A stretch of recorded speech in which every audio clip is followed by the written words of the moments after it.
Good evening मेरे प्यारे बच्चों, कैसे हैं आप सब। उम्मीद करते हैं आप सब स्वस्थ होंगे, मस्त होंगे। और आज से जो हमारा ये सेशन स्टार्ट हो रहा है क्लास 11th में, फर्स्ट चैप्टर जो है केमिस्ट्री में क्या है, some basic concepts of chemistry, इससे हम लोग आज का सेशन स्टार्ट करेंगे। और धीरे धीरे सेशन को जब आगे ले चलेंगे तो बेटा हमारा जो ये प्रयास होगा वो प्रयास ये होगा कि आप हर एक चैप्टर को अच्छे से कवर अप करते चले, हर एक कॉन्सेप्ट को क्लियर करते चले, ताकि अगर बेटा आप बोर्ड एग्जाम में जाओ या आप किसी भी कॉम्पिटिटिव एग्जाम जैसे जेई नीट किसी भी एग्जाम में आप जाओ तो केमिस्ट्री से कोई भी डाउट आपके ना बचे।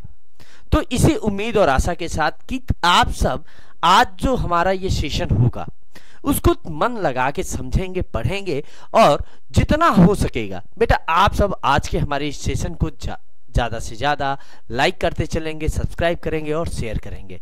तो चलिए आज का सेशन स्टार्ट करते हैं। आज का सेशन स्टार्ट करेंगे हमारा सबसे पहले तो हमें ये ध्यान देना है चैप्टर्स नेम क्या है, सम बेसिक कॉन्सेप्ट्स ऑफ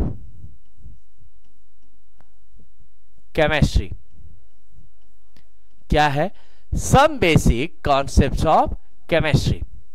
जब हम यहां पे some basic concepts of chemistry की बात कर रहे हैं तो यहां पे आपको क्या क्या पॉइंट ध्यान देने हैं, थोड़ा सा यहां पे आप कुछ पॉइंट ध्यान दीजिए। जैसे पहला आपको क्या ध्यान देना होगा, इसका इंट्रोडक्शन। क्या ध्यान देना होगा? इंट्रोडक्शन। थोड़ा सा मैं इसे डार्क कर, क्या होगा फर्स्ट आपका क्या होगा, इंट्रोडक्शन, कि आप भाई इनके बारे में कैसे समझ सकते हैं। इसके बाद आपको क्या समझना होगा, second one, development of chemistry. यहां पे आपको सेकेंड वन आपको क्या समझना होगा, डेवलपमेंट ऑफ केमिस्ट्री, यानी केमिस्ट्री का कैसे डेवलप आप मानते हो।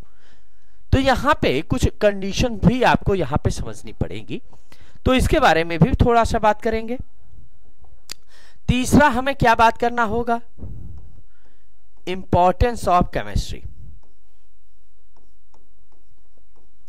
यानी केमिस्ट्री के इंपॉर्टेंस क्या है हमारे डेली लाइफ में, केमिस्ट्री क्या रोल प्ले करता है, इसके बारे में। अब जब आप केमिस्ट्री की इंपॉर्टेंस की बात कर लेंगे देन इनका क्या आपको समझना होगा, एप्लीकेशंस ऑफ केमिस्ट्री। यानी इस चैप्टर में हम लोग जनरली इन 4 टॉपिक्स को समझेंगे। किन 4 टॉपिक्स को समझेंगे? पहला आपको क्या समझना होगा, इंट्रोडक्शन, यानी सबसे पहला कॉन्सेप्ट आप किससे समझेंगे, इंट्रोडक्शन से, कि भाई इसका इंट्रोडक्शन क्या होगा, इसके बारे में आप कैसे समझेंगे। ठीक है, तो हर एक कॉन्सेप्ट को क्लियर करते हुए चलेंगे। अब भाई जब भी कहा जाए कि केमिस्ट्री क्या है, अब इसे कैसे आप समझेंगे, तो इंट्रोडक्शन में ही तो हमें ये सारी चीजें समझनी है। तो जैसे ही इंट्रोडक्शन टर्म आया तो अब आपको हर एक टर्म को यहां पे समझते हुए चलना है। अब इंट्रोडक्शन क्या है, सबसे पहली चीज कि क्या है कि chemistry is a branch of science. Chemistry is a branch of science in which we deals about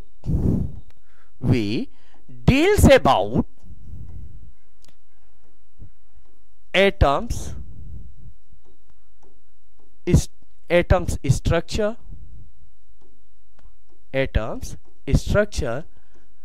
and its transformation.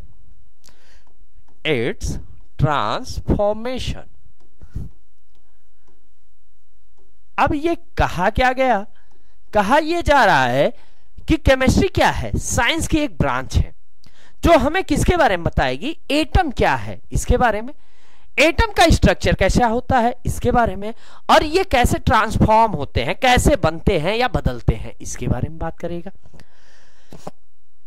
अब अगर हम बात करें बेटा केमिस्ट्री में, तो केमिस्ट्री जो है यहां पे एक बात साइंटिस्ट थे हमारे रोल्ड हॉफमैन। कौन थे? Roald Hoffmann. इन्होंने क्या कहा था कि chemistry is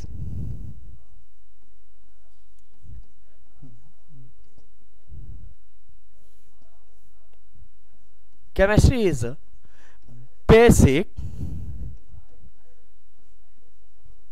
transformer of atoms and molecules. Atoms and molecules. अब भाई जो केमिस्ट्री है ये बेसिक ट्रांसफॉर्मर है, यानी ये बेसिकली क्या करता है, बदलता रहता है। किसको बदलता है? एटम्स और मॉलिक्यूल्स को। तो अब अगर हम इस कंडीशन के अकॉर्डिंग समझें तो यानी केमिस्ट्री में क्या हो रहा है भाई, ट्रांसफॉर्मेशन हो रहा है ना। तो ट्रांसफॉर्मेशन होता किसका है भाई? जब हम केमिस्ट्री में बात कर रहे हैं कि जैसे ए और बी ये मिलेंगे तभी तो हमें क्या मिलेगा, सी मिलेगा। अब यहां से कुछ टर्म आपको समझने हैं, बेसिक टर्म्स है, इनके बारे में आपको समझना है। आपने क्लास 10th में पढ़ा होगा, लेकिन फिर भी मैं कुछ टर्म्स के अकॉर्डिंग बात करूंगा। एक टर्म होता है बेटा सबस्ट्रेट। क्या होता है? सबस्ट्रेट। सेकेंड वन टर्म क्या होता है? रिएजेंट। सेकेंड टर्म क्या होता है? रिएजेंट। थर्ड टर्म जो होता है वो हमारा क्या होता है? रिएक्टेंट। जो फोर्थ टर्म होता है वो हमारा क्या होता है? कैटालिस्ट। फिफ्थ जो टर्म होता है, ये टर्म्स के साइन है, फिफ्थ जो टर्म होता है वो क्या होता है? By product. क्या होता है? By product. देन आपका क्या होता है? Six term product. यानी यहां पे आपको 6 टर्म के अकॉर्डिंग बात करने हैं, यानी 6 टर्म समझने हैं। पहला टर्म आपका क्या है? यहां पे फर्स्ट टर्म सबस्ट्रेट है, इसके बारे में बात करते हैं। सबस्ट्रेट क्या होता है? आप सबस्ट्रेट किसे कहोगे बेटा? That substances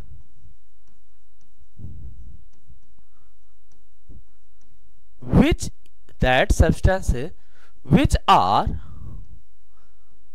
generally responsible for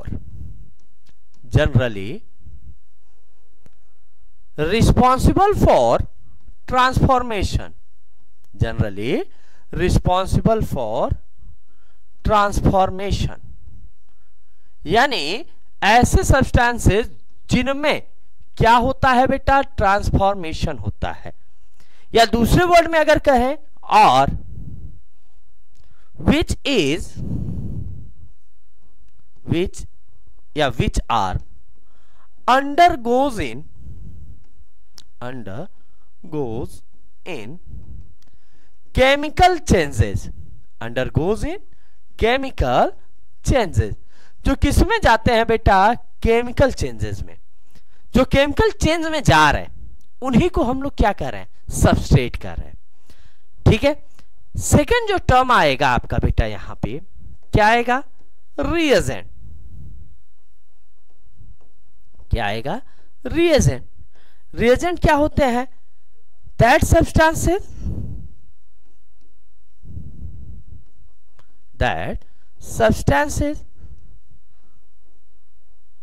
which acts on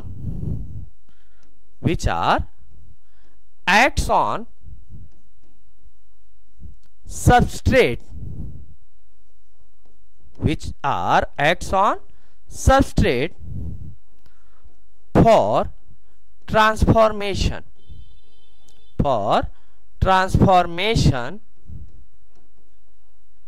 और चेंजिंग। यानी ऐसे प्रोडक्ट जो किस पे बेटा? सबस्ट्रेट पे एक्ट करते हैं। किस लिए? ताकि वो क्या काज करा सके? ट्रांसफॉर्मेशन, चेंजिंग काज करा सके।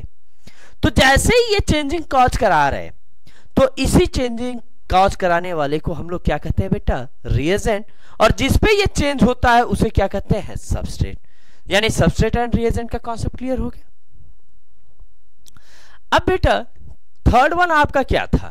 मैंने थर्ड वन आपको क्या बताया? रिएक्टेंट। क्या बताया? रिएक्टेंट। रिएक्टेंट क्या होंगे? अब यहां ध्यान दीजिए। रिएक्टेंट क्या होंगे? कि that chemical substances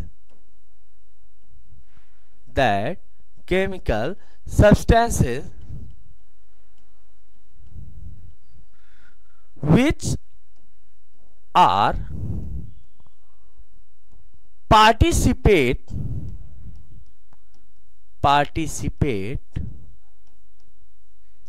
in changing। ऐसे केमिकल सब्सटेंसेस बेटा जो किसमें पार्टिसिपेट करते हैं, चेंजिंग में, यानी जो ये चेंज हो रहे हैं, जिसमें ये चेंजिंग में बिहेवियर होगा, उसी को हम लोग क्या कहेंगे बेटा, उसी को हम लोग कहेंगे रिएक्टेंट। क्या कहेंगे, रिएक्टेंट। ये बात क्लियर। अब रिएक्टेंट में ये बताओ, अभी मैंने क्या कहा, सबस्ट्रेट, ये क्या होता था, चेंज होता था ना। सबस्ट्रेट पे एक्ट कौन करता था, रिएजेंट, और रिएजेंट क्या कराता था, चेंज कराता था। यानी इन दोनों के मिलने से ही तो चेंज हो रहा था। तो यानी जो रिएक्टेंट है वो क्या होगा, सबस्ट्रेट एंड रिएजेंट। यानी अब अगर आपसे पूछा जाए तब क्या होगा कि रिएक्टेंट्स आर मेनली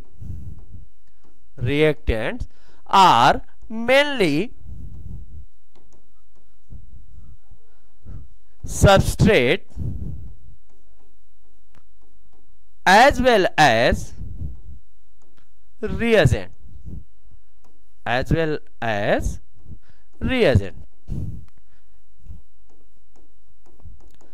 जो सब प्रोडक्ट है, जो रिएक्टेंट है वो क्या होता है कि सबस्ट्रेट भी होता है और साथ ही साथ क्या होता है बेटा, रिएजेंट। ये बात क्लियर हो गई। इसके बाद बेटा नेक्स्ट जो टर्म है वो आपका क्या टर्म है, फोर्थ वन, कैटालिस्ट। टर्म क्या है, कैटालिस्ट। अब कैटालिस्ट टर्म से समझना है बेटा, कैटालिस्ट में आपको क्या समझना है कि दैट केमिकल सब्सटेंसेस, क्या समझना है, that chemical substances which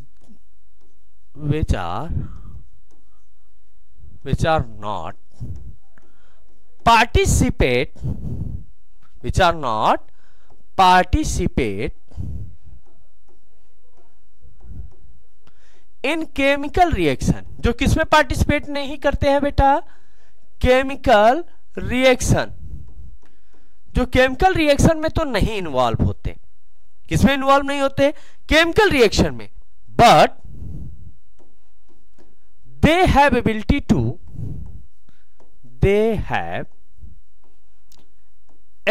to change rate of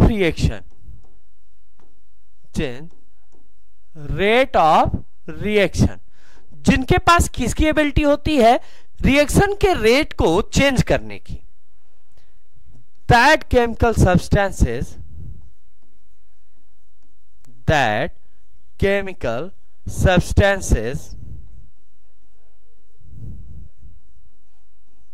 are called as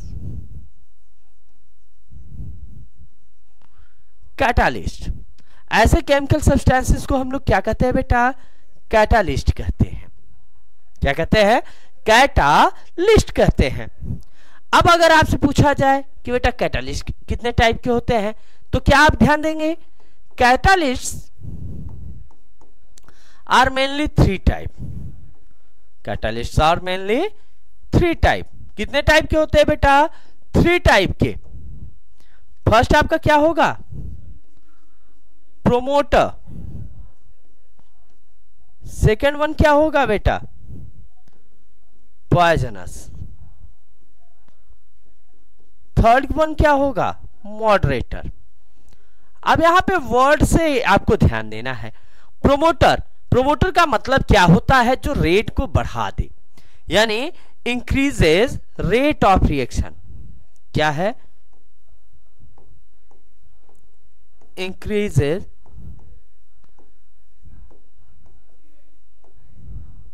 rate of reaction, जो रिएक्शन के रेट को क्या कर दे, इंक्रीज करा दे। जो पॉइजनस होता है ये क्या करता है, डिक्रीजेस रेट ऑफ रिएक्शन, जो रिएक्शन के रेट को क्या कर दे, घटा दे। अब एक रिएक्शन के रेट को बढ़ाता है तो जो बढ़ाएगा उसे क्या कहेंगे, प्रमोटर। जो दूसरा है वो रिएक्शन के रेट को क्या कर दे रहा है, घटा दे रहा है। क्या कर दे रहा है, घटा दे रहा है। जो घटाएगा उसे क्या कहेंगे, poisonous.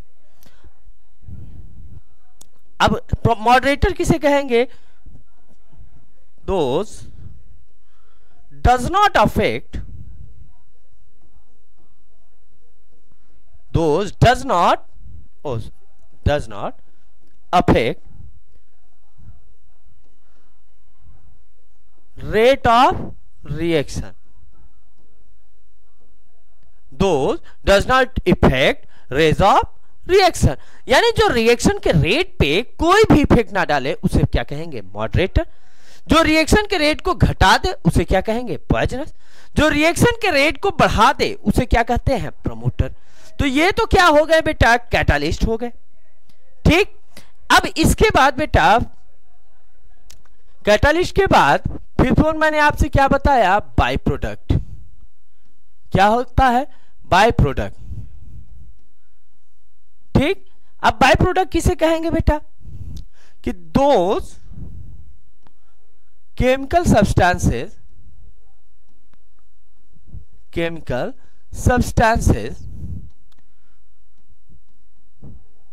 which is formed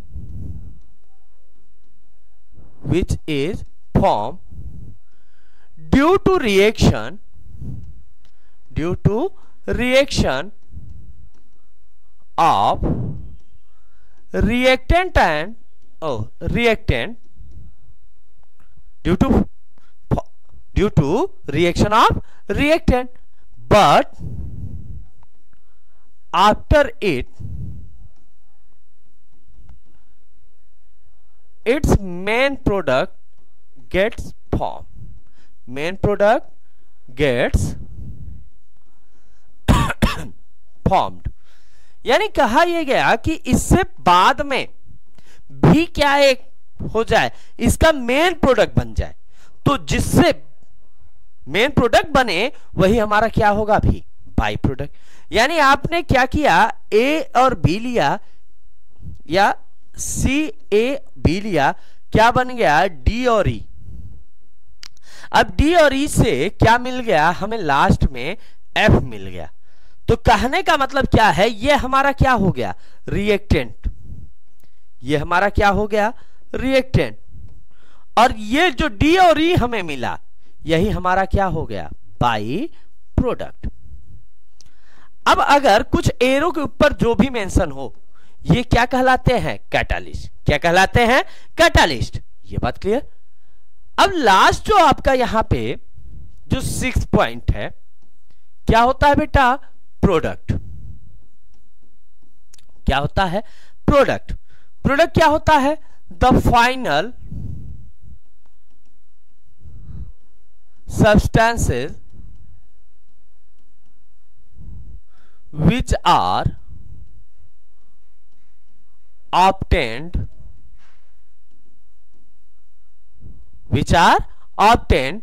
due to completion of chemical reaction। अब कहा यह जा रहा है कि ऐसे सब्सटेंसेस जो क्या होते हैं, लास्ट में मिलते हैं किसी भी केमिकल रिएक्शन के कंप्लीट होने के बाद। अब जैसे इससे पहले में मैंने क्या बताया कि ये रिएक्टेंट था, ये प्रोडक्ट था, बाय प्रोडक्ट। ये क्या था, बाय प्रोडक्ट। लास्ट में हमें क्या, एट लास्ट में हमें क्या मिला, एफ। तो एफ हमारे लिए क्या हो जाएगा बेटा, प्रोडक्ट हो जाएगा। यानी प्रोडक्ट क्या होगा, लास्ट प्रोडक्ट होगा, लास्ट सब्सटेंस होगा जो किससे मिलेगा, केमिकल रिएक्शन से। यानी केमिकल रिएक्शन में जो सबसे लास्ट में मिलेगा वही आपका क्या कहलाएगा, प्रोडक्ट कहलाएगा। ये बात क्लियर हो गई। अब यहां से ये बात, यहां पे मैंने अभी तक आपको क्या बताया कि भाई क्या होता है, ठीक है। अब जैसे ही आप ये कॉन्सेप्ट क्लियर कर लेते हैं, इसके बाद अब आपको क्या समझना होता है, डेवलपमेंट ऑफ केमिस्ट्री के बारे में। किसके बारे में समझना होता है बेटा, डेवलपमेंट ऑफ केमिस्ट्री। थोड़ा सा now we just talk about the development of chemistry. अब यहां पे बेटा केमिस्ट्री के डेवलपमेंट की अगर बात करें तो अब यहां पे कुछ चीजें आपको समझना होगा कि भाई हम लोगों ने सुना है, हम लोगों ने बहुत सारी चीजें सुना है। जैसे आपने एक सुना होगा बेटा पारस स्टोन। किसे सुना है बेटा? पारस स्टोन। पारस स्टोन ये इंडियन फिलोसोफर ने बताया कि भाई एक स्टोन होता है, एक पत्थर होता है जिसे हम क्या कहते हैं? पारस पत्थर, पारस स्टोन। अगर हम इसकी रिएक्शन किससे आप करा दो? किसी भी मेटल से। ध्यान ये देना, किससे कराना है बेटा? मेटल के साथ, रिएक्शन विद मेटल। तो ये बताया जाता था कि अगर पारस स्टोन का आप रिएक्शन कराते हो, किसके साथ कराते हो? मेटल के साथ, तो ये क्या बना देता था? ये बना देता था गोल्ड। क्या बना देता था? गोल्ड। अब आपने देखा होगा कि इंडियंस कई सीरियल आप देखो जो क्या हो, हिस्टोरिकल हो, जो बेसिकली किस पे हो कि भाई हमारे कल्चर पे हो, कल्चरल कंडीशन पे, सिविक्स पे हो। तो उसमें बताया जाता था कि भाई कि एक स्टोन दे दिया जाता, ऋषि मुनि आते थे, सेंट आते थे, वो एक पत्थर दे देते, कहते थे किसी को आप किसी भी मेटल को टच करा दो, छुआ दो, तो वो सोना बन जाएगा। तो ऐसे बहुत सारी चीजें हम लोगों ने सुने, लेकिन वो हुआ क्या आज तक हम लोगों ने नहीं पता। तो ये जो चीजें चेंजिंग हुई, ये जो पारस स्टोन का रिएक्शन हुआ किसी भी मेटल के साथ, गोल्ड बना, ये तो हमने सुना है।